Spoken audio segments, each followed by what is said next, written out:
तैयब रजब उर्दगान की तस्वीर आप आर्मी चीफ के साथ देखें, इनके चेहरे एक अलग ही दास्तान बता रहे हैं। सऊदी अरब की बात नहीं कर रहा, एक और खलीजी दोस्त मुमालिक है, उसने पाकिस्तान को यह कहा था कि बस ठीक है, अब इंडिया अगर थोड़ा बहुत। राजनाथ सिंह दो के भारत के रक्षा मंत्री हैं, उन्होंने 1.7 बिलियन डॉलर का विक्रम मिस्री अमेरिका पहुंचे हुए हैं। टॉप एजेंडा F-35 है। और ये कहानी जो मैं आपको सुनाने जा रहा हूं, ये आप सुन के हैरान रह जाएंगे कि कोई कौम इतनी भी डम्ब हो सकती है। अल्हम्दुलिल्लाह पाकिस्तान को J-35 जो है उसकी चीन ने टेक्नोलॉजी शेयर करने की रजामंदी हासिल कर ली है। हाई थर्स्ट इंजन बनाना है। इस इंजन की कहानी बहुत ही दिलचस्प है, ये सुन ले आपको मजा आएगा कि इनकी कंसीविंग के बाद इनकी जो डिलीवरी है ना वो बहुत ही वीक है। J-20 ड्रैगन है, इसने लद्दाख के अंदर डिप्लॉय कर दी है। वहां पे 35 के अंदर भारत किस तरह जलील और रुस्वा होने वाला है और कॉम्बैट के अंदर पहला F-35 गिराने का एजाज भी जल्द पाकिस्तान को मिलने वाला है। बिस्मिल्लाहिर्रहमानिर्रहीम, अस्सलाम वालेकुम नाज़रीन, उम्मीद है आप सब लोग खैर खैरियत से होंगे। आपको बल्कि जो इंडियन नाज़रीन है उनको बहुत बहुत मुबारक हो कि भारत ने 5th generation fighter jet make in India बना लिया है। ये देखें आप इसकी तस्वीर, ये है वो जेट जो कि इंडिया 5th जनरेशन बनाने जा रहा है। इस प्रोजेक्ट का नाम है एमका।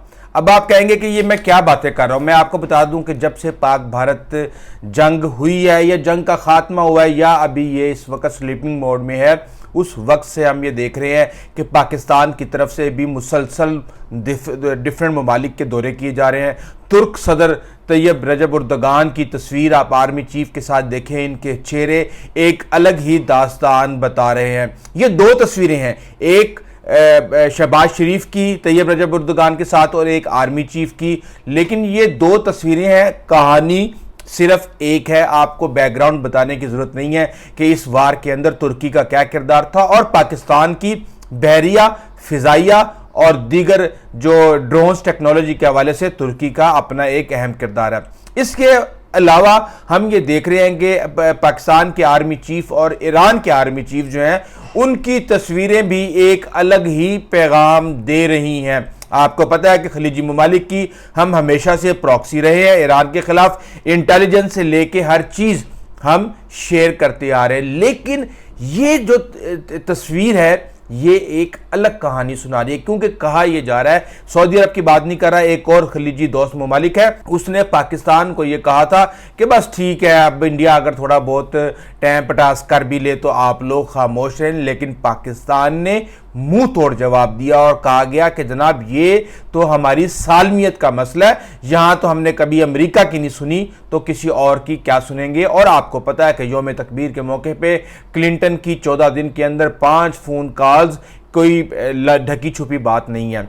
अब इसके साथ ही हम ये देख रहे हैं कि राजनाथ सिंह दो के भारत के रक्षा मंत्री हैं, उन्होंने 1.7 बिलियन डॉलर का एक फॉर्मली अप्रूव किया है एमका का मतलब यह है एडवांस मीडियम कॉम्बैट एयरक्राफ्ट, जो कि 5th generation stealth fighter jet होगा। इसके साथ ही हम ये देख रहे हैं कि विक्रम मिस्री अमेरिका पहुंचे हुए हैं और ये फॉलो अप विजिट है। मोदी ने जो फरवरी के अंदर वाशिंगटन के अंदर वहां पे ट्रंप से मुलाकात की थी, ये उसका फॉलो अप विजिट है और इसका टॉप एजेंडा F-35 है। अब इस वक्त भारत जो है वो बता रहा है वहां का मीडिया कि जनाब हमने पाकिस्तान को बहुत ठोका और पाकिस्तान की जो एयरफोर्स है उसने नाक को चने चबा दिए, हिलने भी नहीं दिया पाकिस्तान की एयरफोर्स को। बेशक वेस्टर्न मीडिया कोई और कहानी बता रहा है, लेकिन वो ये कहते हैं कि भारत यहां रुकेगा नहीं, भारत यहां नहीं रुकेगा, भारत की कोई लिमिट नहीं है, भारत अब 5th जनरेशन लेके आएगा और सुपीरियोरिटी लेके आएगा। लेकिन इनको मैं इनकी औकात दिखाता हूं और ये कहानी जो मैं आपको सुनाने जा रहा हूं ये आप सुन के हैरान रह जाएंगे कि कोई कौम इतनी भी डम्ब हो सकती है। मैं कौम बेसिकली देखें, नफरत फैलाई जा रही है। मैं नफरत का सौदागर नहीं हूं। मोदी का आपको पता है गुजरात के अंदर बयान सामने आया है कि वो आराम से रोटी पानी खाओ वरना मेरी गोली तो खाओगे ही खाओगे।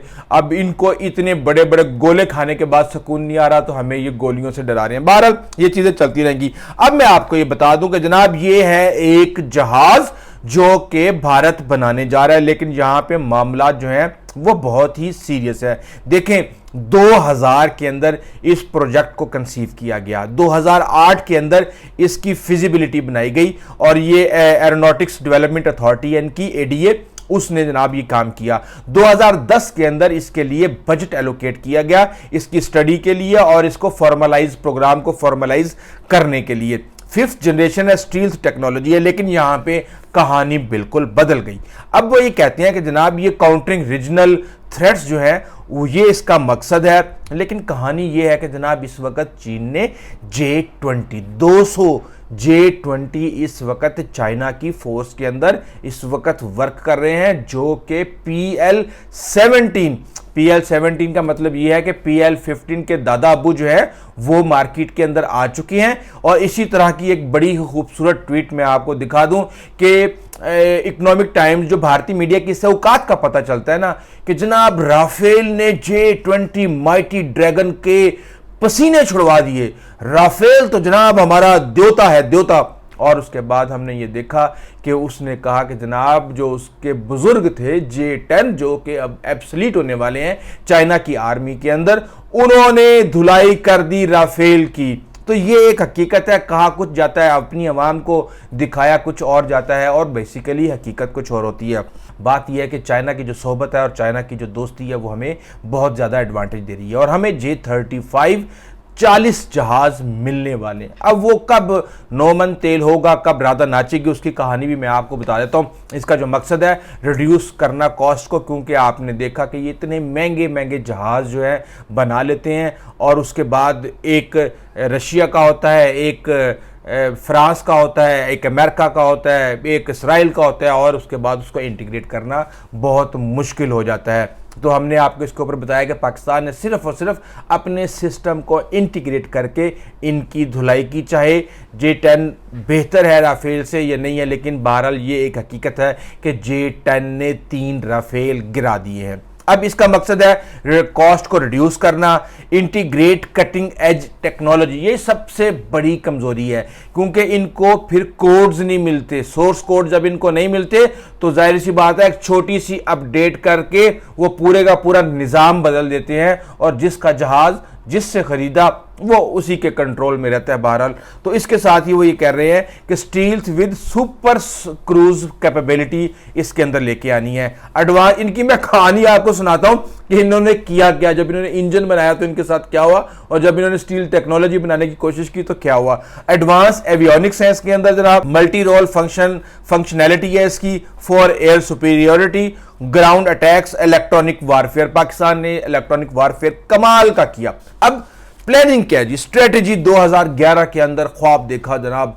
भारत के बड़े बड़े जो दिफाई तजियाकार चांकिया वाला जो बैठे हुए वहां पे गोबर आरिया जैसे, उन्होंने कहा जनाब दरमियान में होगा M का 5th जनरेशन, राइट साइड पे होगा Su-30 MKI और लेफ्ट साइड पे होगा राफेल। अब पाकिस्तान ने Su-30 भी ठोक दिया, राफेल भी ठोक दिया। M का के जो नसीब है वो मैं आपको अभी बता देता हूं। अब इनका जो सबसे बड़ा चैलेंज है वो ये है कि इन्होंने रेडार एब्जॉर्ब मटेरियल बनाना है जो कि स्टील्थ हो और जो कि रेडार्स के शिकंजे में ना आ सके, और इन्होंने एक स्टील्थ टेक्नोलॉजी को डेवलप करना है और इन्होंने हाई थर्स्ट इंजन बनाना है। इस इंजन की कहानी बहुत ही दिलचस्प है, ये सुन ले आपको मजा आएगा। देखिए इन्होंने 2012 के अंदर पहले Su-57 का एक कॉन्ट्रैक्ट किया रशिया के साथ कि जनाब हम यहाँ पे जॉइंट प्रोडक्शन करते हैं, यहाँ पे बनाते हैं और हमारी कॉस्ट भी हम शेयर कर लेंगे आपके साथ, स्टील टेक्नोलॉजी भी मिल जाएगी रशिया से और साथ में इंजन भी मिल जाएंगे। लेकिन हुआ ये कि जनाब 2018 में इंडिया को इस मुआहदे से बाहर निकलना पड़ा क्योंकि रशिया ने ट्रांसफ़र ऑफ टेक्नोलॉजी से इनकार कर दिया। वो मुल्क जिन्होंने सारी ज़िंदगी इनको हथियार बेचा, 80-81% जो इनका डिफेंस के जो इक्विपमेंट थे आज से चंद साल पहले वो रशियन थे, उन्होंने इनको साफ और चिट्टा इनकार कर दिया। पाकिस्तान कहां खड़ा है मैं आपको भी बताता हूं। लेकिन उसके बाद क्या हुआ कि 2015 के अंदर एडा यानी एरोनॉटिकल डेवलपमेंट अथॉरिटी और DRDO जो कि हर चीज के अंदर दरमियान में होती है, जिसका नाम है डिफेंस रिसर्च डेवलपमेंट ऑर्गेनाइजेशन, और ये आमतौर पे जो इनके बड़े बड़े बिजनेस टाइकॉन्स है, रिलायंस इंडस्ट्री और अडानी और दीगर जो है उनके साथ मिलके ये ज्वाइंट वेंचर कर रहे हैं। इसके अंदर भी इन्होंने रिलायंस के अंदर राफेल में 20,000 करोड़ का चूना जो लगाया वो मैं आपको बताता हूं, बल्कि 30,000 करोड़ का। तो अब ये कोशिश ये कर रहे हैं कि विंड टनल टेस्टिंग की जाए इसके अंदर, और इसका जो सब स्किल मॉडल है उसको एरोडायनामिक फ्रेम जो है उसको टेस्टिंग के लिए तैयार किया जाए। लेकिन इसकी कहानी भी मैं आपको बता देता हूं। इसके साथ सिर्फ 2 लाइनें सुनते जाएं। तेजा इन्होंने 1980 में कंसीव किया। इनकी कंसीविंग के बाद इनकी जो डिलीवरी है ना वो बहुत ही वीक है, और वो 1980 के अंदर इस कॉन्सेप्ट को जनाब इन्होंने कंसीव किया। 2010 के अंदर ये फुल फोर्स के अंदर आया, लेकिन नहीं आया क्योंकि इनके पास इंजन नहीं थे। अब इन्होंने इंजन बनाया, इन्होंने क्वेरी इंजन जो है उस वक्त से प्लान किया। अब उसकी तारीख भी सुन लें जनाब। इन्होंने 1986 में प्लान बनाया कि इन्होंने अपना एक इंजन बनाना है। उसके बाद 1996 में इन्होंने एक प्रोटोटाइप टेस्ट किया 10 साल के बाद।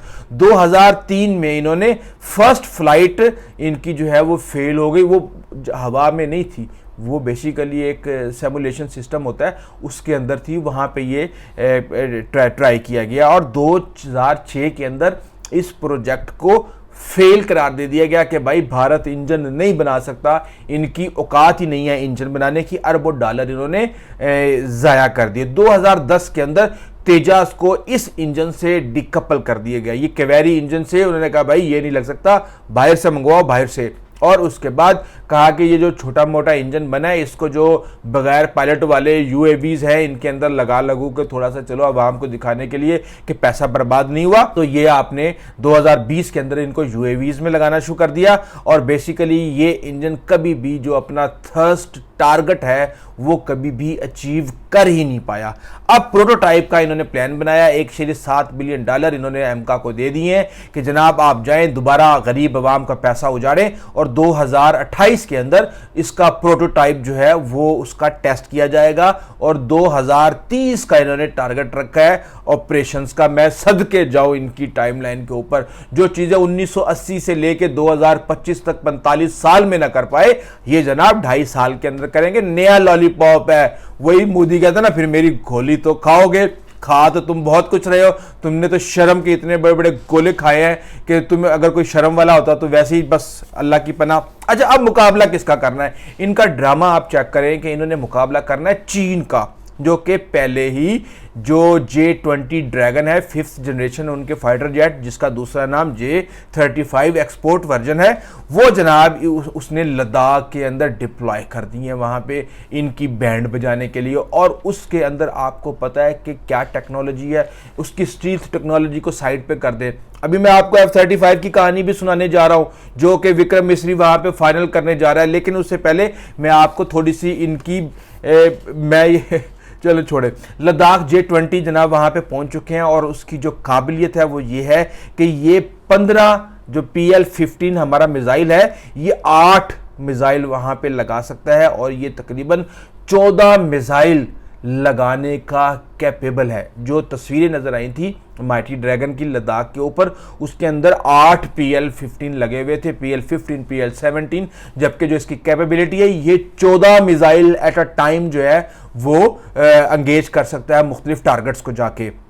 अब मज़े की बात ये देखिए, अल्हम्दुलिल्लाह पाकिस्तान को J-35 जो है उसकी चीन ने टेक्नोलॉजी शेयर करने की रजामंदी हासिल कर ली है, और इसके साथ साथ पाकिस्तान का एक प्रोजेक्ट अज़म है वो भी साथ साथ चल रहा है, और एक दिन आएगा क्योंकि हम खान के ऊपर भी काम कर रहे हैं तुर्की के साथ मिलकर 5th जनरेशन के ऊपर, और आपको बहुत जल्द पाकिस्तान का अपना एक इंडिजीनियस जो प्लेन है stealth technology multi role fighter वो आपको नजर आएगा। बहरहाल अब मैं आपको बता दूं कि इन्होंने किया क्या। ये अपनी कौम को मोदी किस तरीके से नोच नोच के खा रहा है।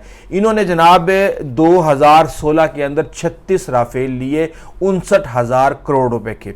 असल में ये जो डील थी ना, ये पहले हो चुकी थी। 126 तैयारों की डील थी 18,936 करोड़ रुपए की, जो के बाद में ना कोई टेंडर दिया ना कुछ और दिया, और 60,780 करोड़ रुपए के इनको पड़ी। और उसके अंदर जब इंक्वायरी की बात की गई कि जनाब इन्होंने फ्रॉड किया है, इन्होंने धोखा किया है, और 2018 के अंदर फ्रांसीसी जज ने इसकी इंक्वायरी शुरू की, तो भारत ने डॉक्यूमेंट्स देने से इनकार कर दिया। बीजेपी की हुकूमत थी, क्योंकि इनके अपने सारे चट्टे पट्टे खुल के सामने आ जाने थे। अब इसके साथ ही हम ये देख रहे हैं कि 126 जो जेट थे उसके अंदर राफेल मेक इन इंडिया की जो डील थी वो मोदी ने खुद ड्रॉप की। हालांकि ये खुद जो है कहता है कि हमने मेक इन इंडिया को प्रमोट करना है। अब आप ये देखें कि इस वक्त जो सूरत हाल है वो ये है कि वाशिंगटन के अंदर F-35 के एजेंडे के ऊपर बात की जा रही है। 40 के करीब कहा यह जा रहा है कि F-35 लिए जाएंगे, और ये मिलियन और बिलियंस ऑफ डॉलर की ये डील है। इससे पहले कि मैं आपको बताऊं कि F-35 के अंदर भारत किस तरह जलील और रुस्वा होने वाला है, और कॉम्बैट के अंदर पहला F-35 गिराने का एजाज भी जल्द पाकिस्तान को मिलने वाला है।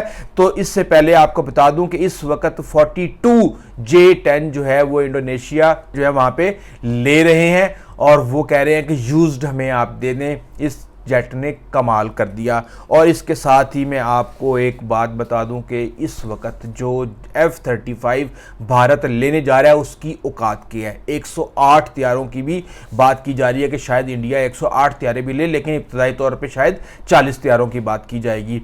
अब यहाँ पे मसला ये है कि जो इसका स्टील्थ मसला है F-35 का, ये इसको मुसलसल मेंटेनेंस की ज़रूरत होती है। एक ऐसा टाइम आया कि अमेरिका के जहाज़ों की इंस्पेक्शन की गई तो उनका एक भी जहाज़ स्टील्थ नहीं था। ईरान जो है वो F-35 को इंटरसेप्ट कर चुका है, उसके रडार जो है उसको रीड कर चुके हैं, और इसको जब तक मुसलसल रिपेयर ना किया जाए उस वक्त तक जो है ये स्टील्थ जो है रहना बरकरार रहना मुश्किल हो जाता है। अब यहाँ पे बात आ जाती है मेंटेनेंस।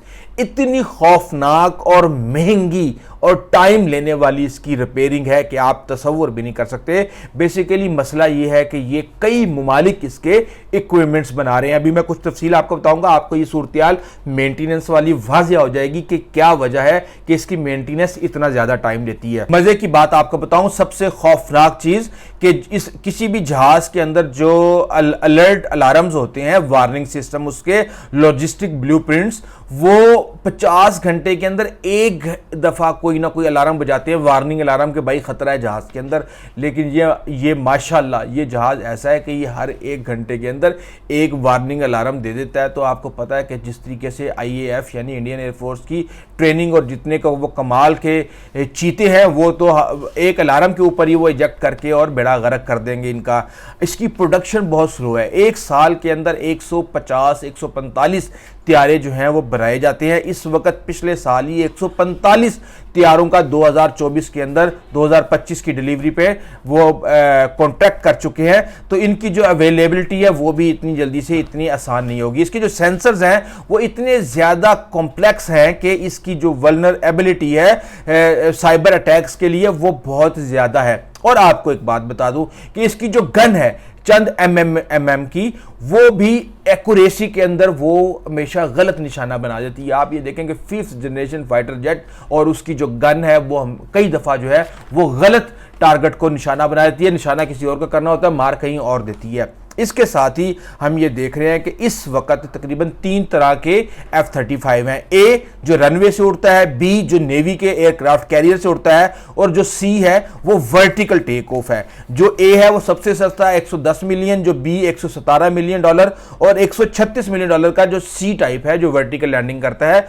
वो है। अब इसमें अब बात यह है कि ये आप खरीदने से ज़्यादा जो पैसे चाहिए इसकी वो मेंटेनेंस के लिए चाहिए, और तकरीबन 18 के करीब जो है अब तक F-35 जो है दुनिया भर के अंदर क्रैश कर चुके हैं। 20 ममालिक F-35 को इस्तेमाल कर रहे हैं। लेकिन असल चीज़ ये है कि जब तक आपको ट्रांसफ़र ऑफ टेक्नोलॉजी नहीं मिलेगी, जब तक आपके घर के अंदर मेंटेनेंस नहीं होगी, जब तक आपको सोर्स कोड नहीं मिलेंगे, जब तक आप इनको अपने अवैक्स डिफेंस सिस्टम और सारों से कनेक्ट नहीं करेंगे, जिस तरह पाकिस्तान ने मौत का जाल बिछाया था राफेल के लिए, उस वक्त तक आप चाहे 6th जनरेशन ले आए चाहे कुछ और ले आए, वो एक महंगा खिलौना तो होगा, लेकिन इस वक्त इंटीग्रेटेड इलेक्ट्रॉनिक वारफेयर के बगैर आप फिज़ा के अंदर कब्ज़ा नहीं कर सकते। ये एक हकीकत है।